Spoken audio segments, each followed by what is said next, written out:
In this video, we're going to change up the signs a little bit when we factor and solve the trinomials. We're still going to deal with the leading coefficient of 1 though. So, in the first example that I've got for you, I want to show you again both methods, and then we're going to focus on the first method here as we finish up this concept. So, this is the box method. And again, we're looking for an x squared minus x minus 12 to appear. So the x squared and the negative 12, and then we'll kind of outline these in green this time. And these two boxes together have to make a negative 1x. Okay. So we know we're going to have an x and an x. And again, we're still focused on our 12 here. So again, our options are 1 and 12, 2 and 6, and 3 and 4. Okay, so this time I have to find two numbers that multiply to a negative 12. And then the two boxes in green have to add up to a negative 1. So what I have to do is I have to go through and look to see if there's any way that I can subtract the two numbers to get a negative 1, or to get a 1, I guess, to start with. So if I use 1 and 12, if I subtract them, I can get 11. 2 and 6, if I subtract, I can get a 4. 3 and 4 subtracted from each other, there's the 1. Okay, so to multiply to a negative 12, I need a negative and a positive. And I've got to get the 4 and the 3 in the right order. Now, because I need to add up to a negative 1x, I'm going to need more negatives than positives. So see, if I finish this off inside of here, this would give me a negative 4x and a positive 3x. And added together, that's my negative x. So my factors are going to be x minus 4 and x plus 3, which, if I set equal to 0, I'm going to get 4 and negative 3. And we're going to focus on that method here again shortly, but let's do the x method here quick. Remember, recall from the last video, we've got ax squared plus bx plus c equals 0. So the number in front of x squared is, again, 1, so that's our a. Our b is negative 1, that's the number in front of x. And c is negative 12. So when we use our x and then factor by grouping, again, I'm going to put a times c, which is negative 12 up top, and b right here, which is negative 1. So again, I have to find two numbers that multiply to negative 12 and add up to negative 1. Now, there's no secret to doing that. You have to have a good number sense. So if you've gone through the year or in the middle of this unit, wherever you're at in the year as well, and you've used a calculator very, very little, this is going to be probably a lot easier. Factoring is not an easy thing, though. Okay, so what you're doing is complicated. There's a lot of parts to it, but you know what? You can do it. So negative 4 and 3. Those two numbers multiply to negative 12, add up to negative 1. Okay, so here we go. We're going to bring down the x squared. We're going to bring down the negative 12. And then this negative x is going to become negative 4x plus 3x. Now, I'm going to take a look at these two. And notice they both have an x in common. It's the greatest common factor. And it leaves an x minus 4. Over here, they have a 3 in common. And if I take a 3 out of 3x minus 12, that also leaves an x minus 4. So I can factor an x minus 4 out of each part, leaving me with x plus 3. Which you'll notice on the left side and the right side, you get the same factors, and therefore you're going to have the same solutions.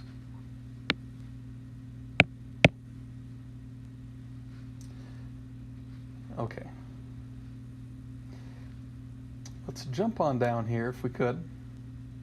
And let's go ahead and look at our last three.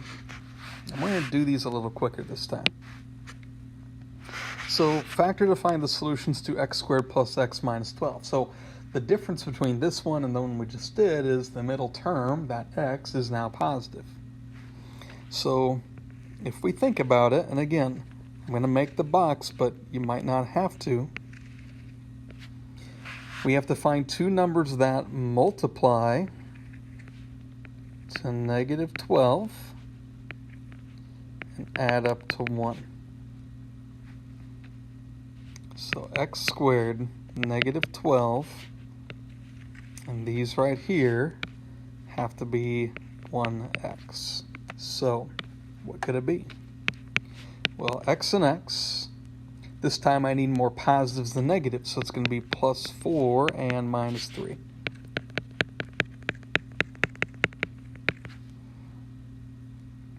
Now when I do the boxes, 4 times x is 4x, and negative 3 times x is negative 3x, so adding those two together gives me the positive 1x I'm looking for.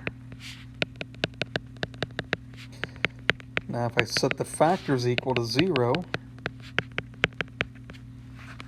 I'm going to get negative 4 and 3 for my solutions. So again, make sure you know the difference between factors and solutions. We're kind of doing both here. And the last one before we move away from 12 is going to be x squared minus 7x plus 12. Now, this one is a little bit unique because we have to find now two numbers that multiply to x, or two numbers that multiply to 12 that add up this time to negative 7x. Okay. Well, the only way I can get two numbers to multiply to a positive 12 yet add up to a negative number is if both numbers are negative. So, what if we did x and x, and what if we did negative 4 and negative 3? Well, that would give us negative 4x, and that would give us negative 3x, and those two together do add up to negative 7x.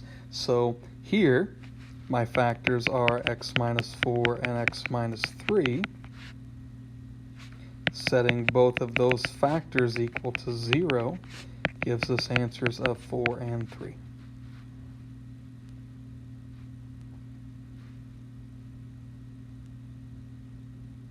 So that's a look at factoring and finding the solution. And we've kind of focused on the number 12. And so I want to just work with a different number here and show you one other thing, and then I'll have you try one. So this equation is equal to 21, which we can't factor until we make it equal to 0. So the first thing I'm going to have to do is subtract 21 from both sides. So this is x squared plus 4x minus 21 equals 0. Okay. This is the goal, to find two sets of parentheses that are going to multiply to x squared plus 4x minus 21. Let me talk you through it. I have to find two numbers that multiply to negative 21 that add up to 4. I know it's going to be x and x.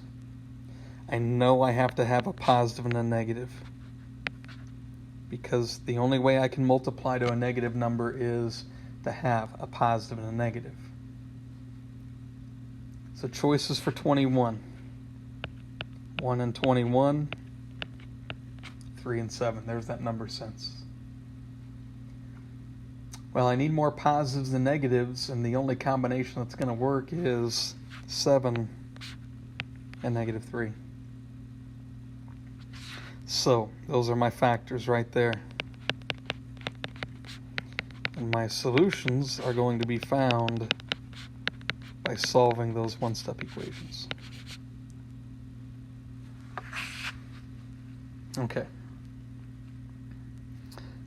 Well, one last thing I'd like you to try this. The independent practice one. X squared plus 3x minus 10 is equal to 0.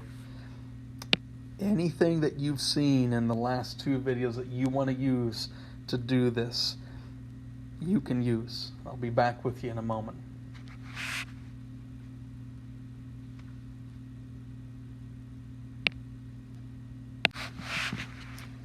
Okay, here's both methods that I've shown you. And you might be to the point where you maybe aren't even using either one of them. Maybe you've got great number sense and you're finding a good way in your head to make this work out as well, and that's terrific. Our factors are x plus 5 and x minus 2. And our solutions turn out to be negative 5 and 2. Now you can pause and take a look at the work that goes with each of these if you'd like to.